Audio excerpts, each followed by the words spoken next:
Firstly, could you please introduce yourself to the audience? Um, my name is Eric Arthur Blair. I was born in 1903 in India. I have been a soldier, a journalist, Mm. and a socialist thinker. My works have centered on politics, manipulation of language, totalitarianism, how a dystopian society may look like. Most notable works of mine include 1984, An Animal Farm.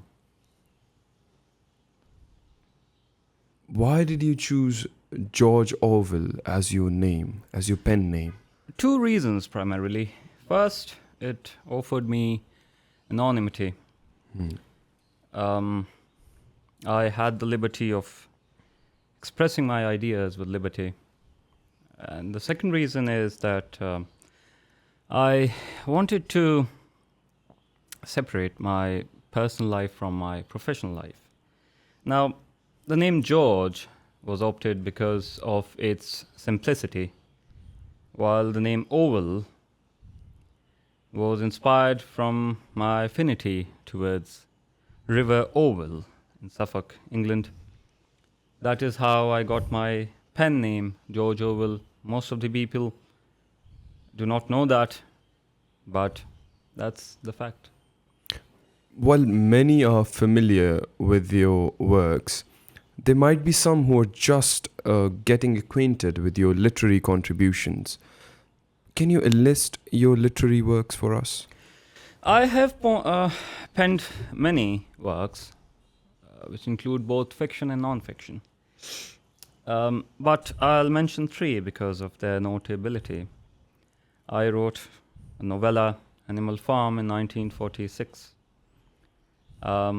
It describes the possibility of a society in which state power is used to manipulate the public, where language is used to shape their thoughts and extract obedience.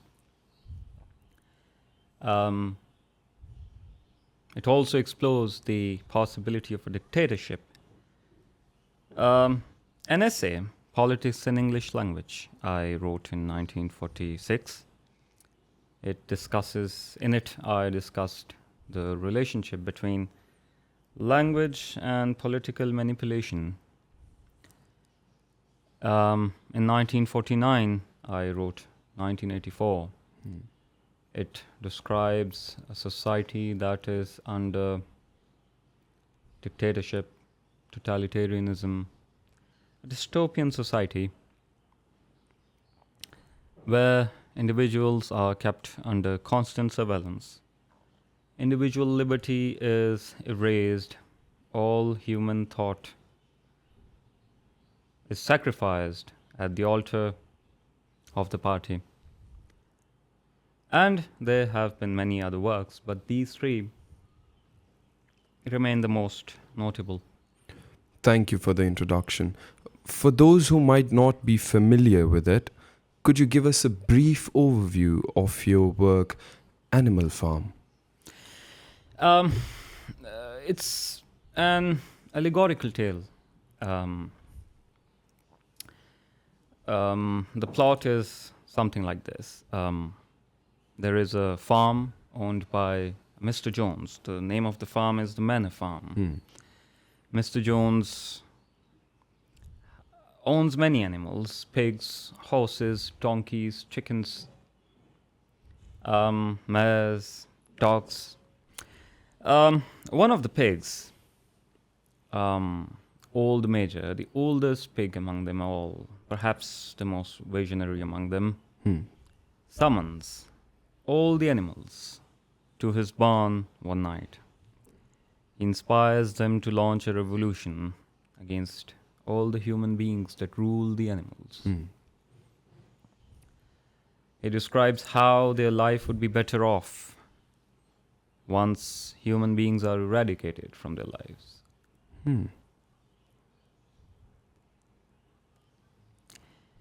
But Mr. Jones hears the animals making noise in the barn, and he fires a shot in the air. All the animals disperse. Um, Soon, old Major dies, but the other pigs, Napoleon, Squealer, Snowball,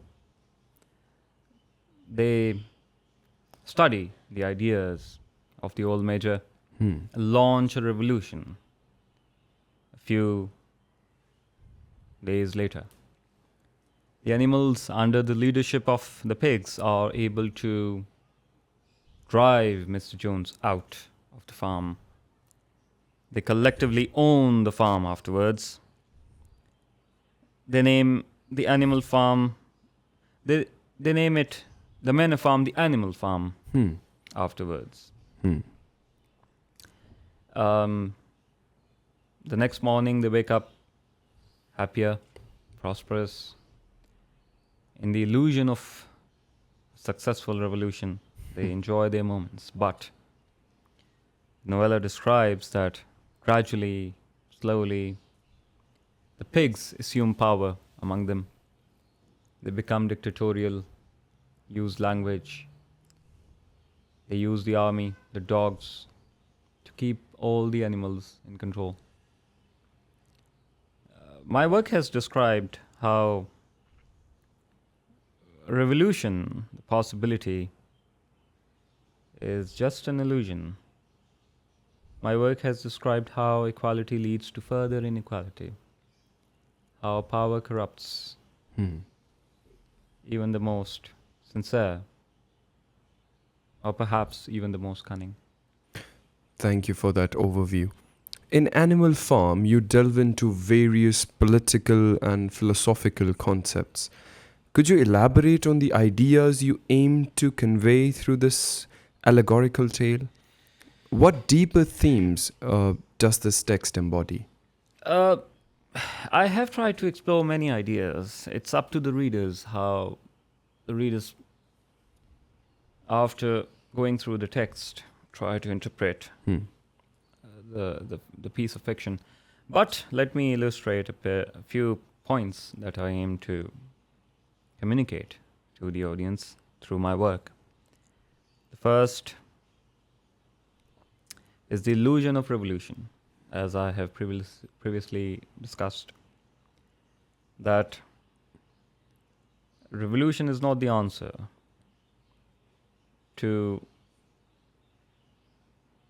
the ills of human society. My work has also described the creation of an external enemy. If you might have gone through the work, or the audience might have gone through the work, you'll know that there's a pig, Snowball, yeah. He and Napoleon, the other pig, are in constant rivalry.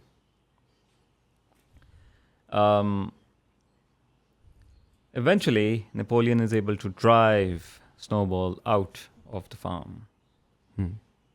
He sows hatred among all the animals against Snowball. When Snowball is driven out, he's assassinated, possibly. I did not mention it directly, but I foreshadowed his assassination. Afterwards, anything goes wrong inside the farm, anything whose direct responsibility lies with the rulers, the pigs, is blamed on Snowball, who in fact does not exist. Squealer, the information minister, is able to placate all the animals and convince them that it was in fact Snowball who destroyed the windmill, who built a weak windmill, who brought a storm in the farm, is conspiring against them continuously, and then they have to be united than they have been before.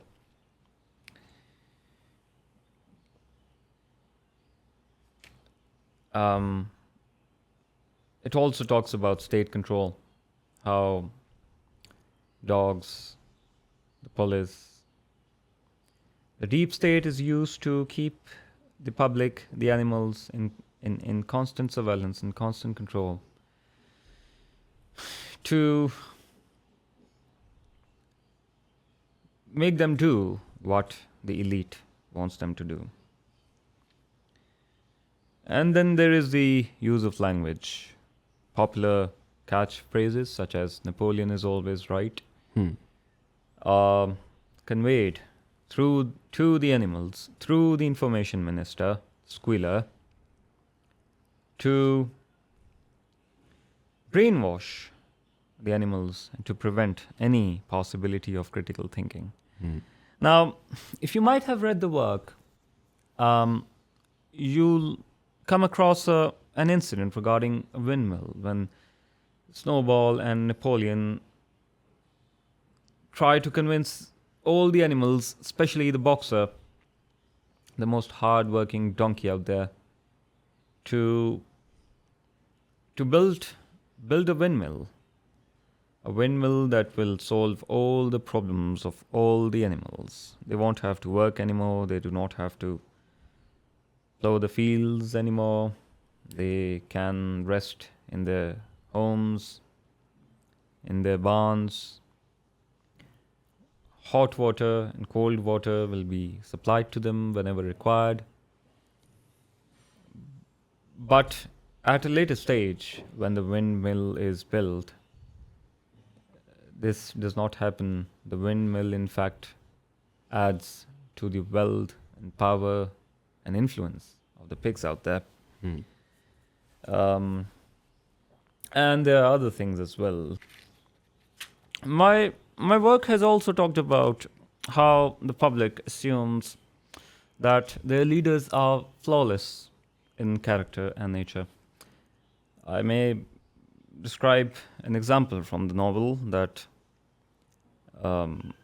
there are 10 commandments written on a huge wall of the barn that represents the seat of power.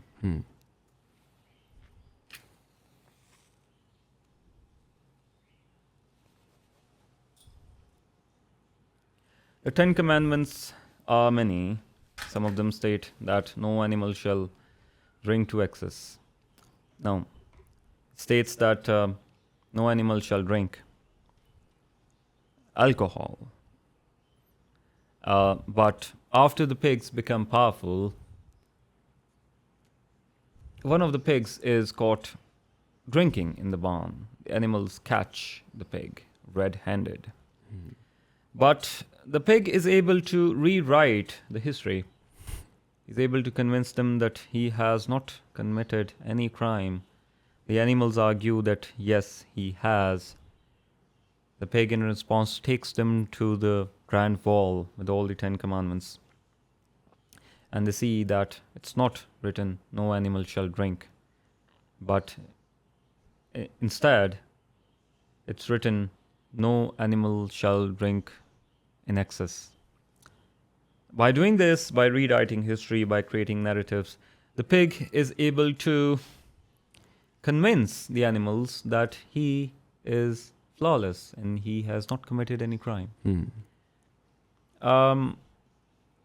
They are able to rewrite the history in other instances as well. For instance, when the pigs become even more powerful, they want to sleep in beds. But the 10 commandments, one of the commandments says that no animal shall sleep in bed. But the pigs are able to revise that history as well. They say that the commandment now states, after revision, that no animal shall sleep in bed with sheets, which in fact is a human creation.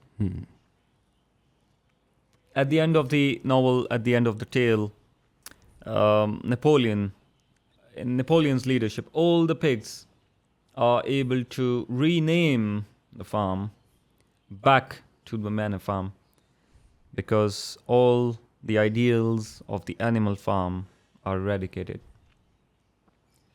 There's another interesting example. When Napoleon wants to kill somebody, animals who are not obeying his commands. But again, commandment says that no animal shall kill another animal. Hmm. But Napoleon is able to revise that as well. The commandment now states that no animal shall kill another animal without reason. Hmm. So there have been many instances of rewriting the history. And then lastly but not least, there's another example how political leaders are able to justify their luxuries. They have to spend time in great castles, huge mansions, huge offices with lots of luxuries. In the same manner as pigs are able to convince all the animals that they need milk and apple, which are a rarity in the farm,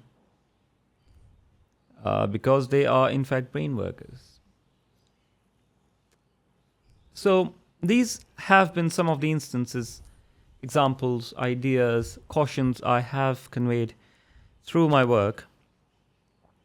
It's up to the readers how they are able to interpret it and learn from it. Thank you for sharing these insights. In your opinion, what broader lessons should readers take away from the intricacies of Animal Farm? And why should readers make the effort to engage with Animal Farm? What do you hope they gain from this literary exploration? In addition to many of the points I have already mentioned, as I have previously stated, that it's up to the readers to interpret it, the work. It's a piece of fiction. It's open to interpretation. It's up to them what lessons do they extract from it. I would like to mention a few lessons that the readers may extract from the work. But first, I would insist that they read the work, they understand the philosophy behind the work. I would insist them to locate Napoleon, the squealer, the snowball, in form of external enemies, the dogs, the sheep, the boxers, Benjamin, the mares. I would like them to avoid the painful fate of the boxer who worked, toiled for the greatness of the animal farm, which in fact was the greatness of the pigs. The Napoleon and squealer and the dogs. At the end of the tale, boxer is taken to a glue factory, murdered in exchange for an amount of whiskey, which might have added to the pleasures of Napoleon. Second, I would also insist the readers to locate how internal mess is attributed to external conspiracies. Thirdly, I would caution against having a huge military might with empty bellies, with no economic prosperity. I have observed that during the state processions, amidst the thundering of the guns, the crowing of the cockerels, and fluttering of the flags, people are able to forget that their bellies are empty. That would be all. Thank you, Mr. Orwell.